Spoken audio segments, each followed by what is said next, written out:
নমস্কার, কেমন আছেন সবাই? নন্দিনীর সাত কাহনে আমি নন্দিনী আপনাদের সবাইকে স্বাগত জানাই। আশা করি যে যেখান থেকে আমার ভিডিওটি দেখছেন সবাই সুস্থ এবং ভালো আছেন।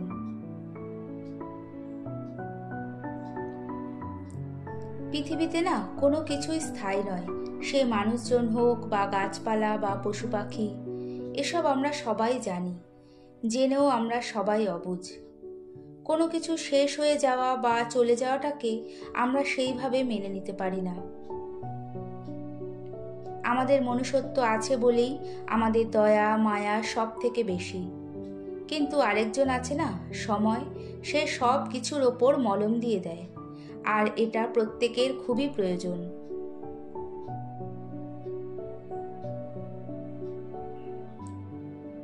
যাই হোক, আসল কথায় ফিরি। আজ সকালে যাচ্ছি আমার এক পিসির বাড়ি, আমার বাবার মাস্তুতো বোনের বাড়ি। গত 4 দিন হলো আমার সেই পিসেমশাই মারা গেছেন।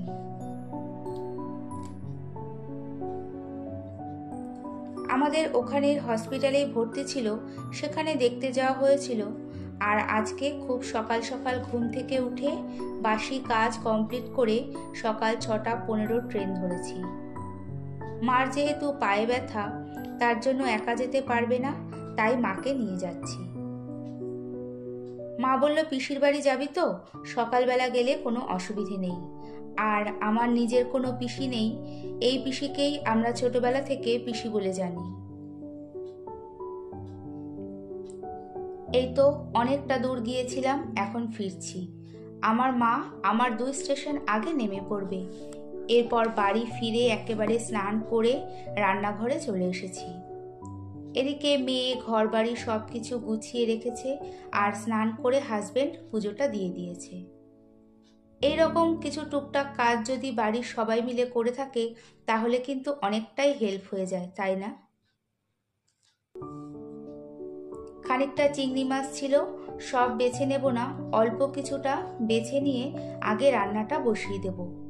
অনেকটা বেলা হয়ে গেছে, আর মেয়ে আগে থেকেই চালটা ভিজিয়ে রেখেছে, আর ইন্ডাকশনে ভাতটাও বসিয়ে দিয়েছি। হাজবেন্ড আবার চিংড়ি মাছ খুব একটা পছন্দ করে না, তাই অল্প করে তরকারিতে দেব, আর খাবার সময় হাজবেন্ডকে চিংড়ি মাছটা তুলে তারপরে তরকারিটা দেব।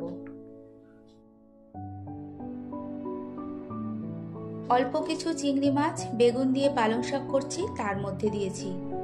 আর সব সবজি দিয়ে একটা তরকারি করে নেব।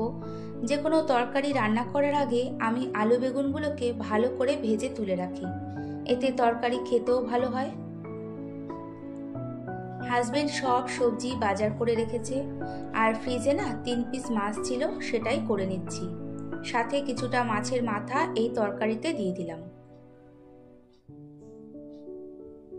ঝটপট করে রান্না করলেও সব কিছু খেতে কিন্তু দুর্দান্ত হয়েছিল। নামানোর আগে একটু সব মিশানো তরকারির মধ্যে একটু ভাজা মশলা দিয়ে দিয়েছিলাম। কোনো জায়গা থেকে এসে রান্না করতে একটু কষ্টই হয়ে যায়, কিন্তু কি করব, আগের দিন রাতে রান্নাও করে রাখতে পারবো না। হাজবেন্ড আবার বাসি কোনো খাবার খেতে চায় না। এরপর দেখা হচ্ছে বিকেলবেলা।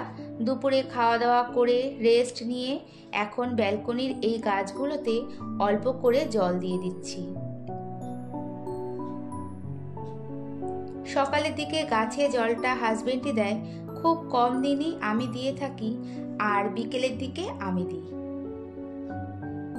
সংসারের সব কাজ, রান্না বান্না, ঘর গোছানো, এই গাছে জল দেওয়া বলুন বা বাড়ির লোকের খেয়াল রাখা, আমি যেভাবে সবকিছু করে থাকি হয়তো আপনারাও এইভাবে সবকিছু মেনটেন করে থাকেন। তাও আমরা সবাই এরকম অনেক ভিডিও দেখে থাকি, যাতে আরো সংসারটাকে সুন্দরভাবে গুছিয়ে করতে পারি। সেই রকম আমার এই ভিডিওটি দেখতে দেখতে যদি কোথাও একটুও ভালো লেগে থাকে তাহলে একটা ছোট্ট লাইক এবং সাবস্ক্রাইবও করে নিতে পারেন। আপনার একটা ছোট্ট লাইক আমার এই ভিডিওটি আরও অনেকের কাছে পৌঁছে দিতে সাহায্য করবে। আর কাজটি যদি আপনি অলরেডি করে থাকেন তাহলে আপনাকে অনেক ধন্যবাদ।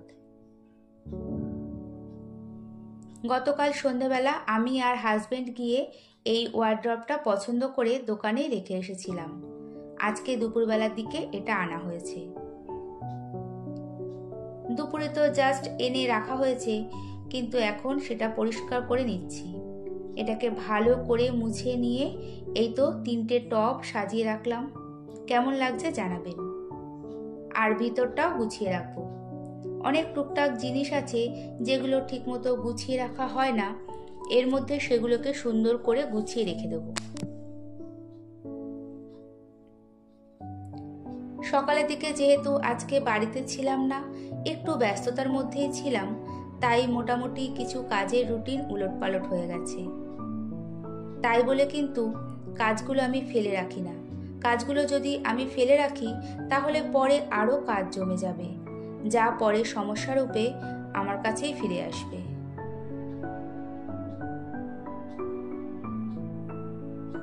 সব সময় সুযোগ বুঝে কাজগুলো করে নিলে আর কোনো অসুবিধে হয় না। সকালে সবজিগুলো গুছিয়ে রাখার সময় পাইনি, তাই এখন এগুলো গুছিয়ে রাখছি। ঘরবাড়ি যদি অপরিষ্কার অগোছালো থাকে তাহলে শরীর মন কোনোটাই ভালো থাকে না। টেনশন হয় কতক্ষণে গুছিয়ে রাখবো। এই তো সব সবজির সাথে কচুর শাকটাও আনা হয়েছিল। এখন সব কিছু ব্যাগে করে ফ্রিজে রেখে দেব। শুধু লঙ্কাটা সময় সুযোগ বুঝে পরে বেছে রাখবো। কোনো কাজ করব বলে রেখে দিলে কাজের চাপ আরও বেড়ে যায়। সন্ধ্যের আগেই আমি অনেক কাজ করে নিয়েছি। জামা কাপড় তোলা, বাসন গোছানো, সবজিগুলো গুছিয়ে রাখা, আর অফ ক্যামেরায় তো টুকটাক কিছু কাজ করেই নিয়েছি।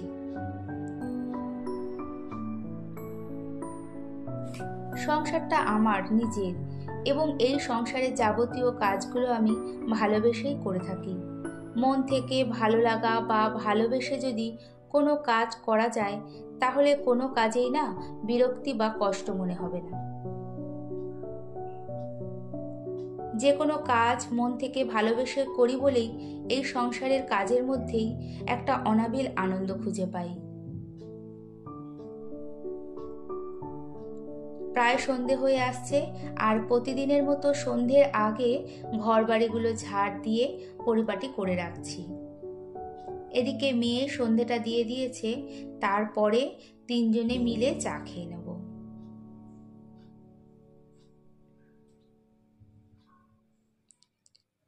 আর এখন কচুর শাকগুলো ভালো করে ধুয়ে জল ঝরিয়ে নেব, তারপরে সিদ্ধ করে রাখবো। তাহলে কালকে ঝটপট করে রান্না করে নিতে পারবো। রাতের দিকে যদি একটু পরের দিনের রান্নার জোগাড় করে রাখা যায় তাহলে না রান্না করতে পরের দিন খুব একটা বেশি সময় লাগে না। এই প্রচণ্ড গরমের মধ্যে সংসারের কাজবাজ করতে কিন্তু আমরা বেশ হাঁপিয়ে উঠি। আর যারা গরমের মধ্যে সকালে বাইরে বেরোয় তাদের কথা ভাবি কি প্রচণ্ড গরমে কষ্ট পায়। আজকে সকালে বাইরে বেরিয়ে সেটা বেশ অনুভব করেছি। যাই হোক, মোটামুটি সব কাজ গুছিয়ে নিয়েছি। এখন জামা কাপড়গুলো সব ভাঁজ করে জায়গা মতো রেখে দেব। তারপরে একটু ছাদে গিয়ে বসবো। আর ছাদে বেশ হাওয়া আছে।